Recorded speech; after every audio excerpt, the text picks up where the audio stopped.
ఇరాన్పై America Israel భీకర దాడులు చేస్తున్నాయి. బాంబులతోటి దద్దరిల్లుతోంది ఇరాన్ రాజధాని టెహ్రాన్, ఇతర నగరాలు కూడా.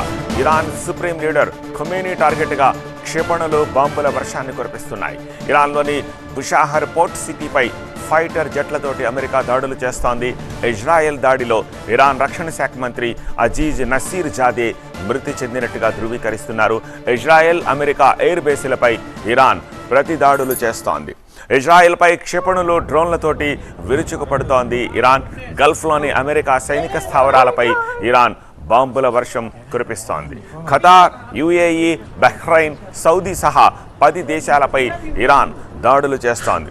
చైనా శాటిలైట్ల సాయంతో అమెరికా స్థావరాలపై ఇరాన్ దాడి చేస్తున్నట్టుగా సమాచారం.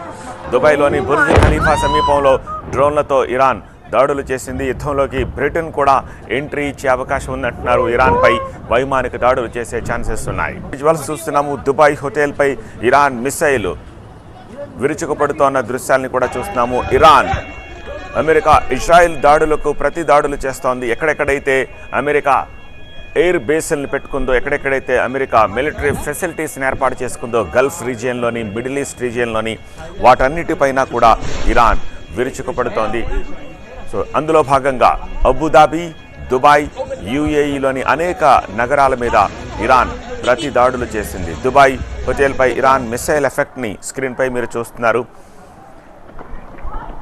ఇరాన్కు చైనాతో పాటు రష్యా కూడా పరోక్షంగా సహకారం అందిస్తున్నట్టుగా వార్తలు వస్తున్నాయి. చైనా శాటిలైట్ల సాయంతోనే అమెరికా స్థావరాలపై ఇరాన్ దాడులు చేస్తున్నట్టుగా అనుమానిస్తున్నారు. అంతేకాదు తమ దాడుల్లో అమెరికా యుద్ధ నౌకలు ధ్వంసమైనట్టుగా ఇరాన్ ప్రకటించింది. మరోవైపు ఇజ్రాయెల్పై డ్రోన్లు, మిసైళ్లతో విరుచుకుపడుతోంది ఇరాన్.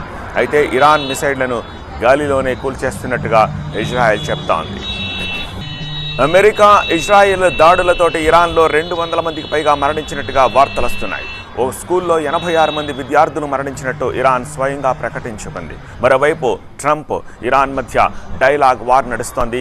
మా ఆయుధాల ముందు అమెరికా తట్టుకోలేదని ఇరాన్ వార్నింగ్ ఇస్తుంటే, తమ మాట వినకపోతే ఇరాన్ను స్మాష్ చేసేస్తామంటూ ట్రంప్ హెచ్చరిస్తున్నారు.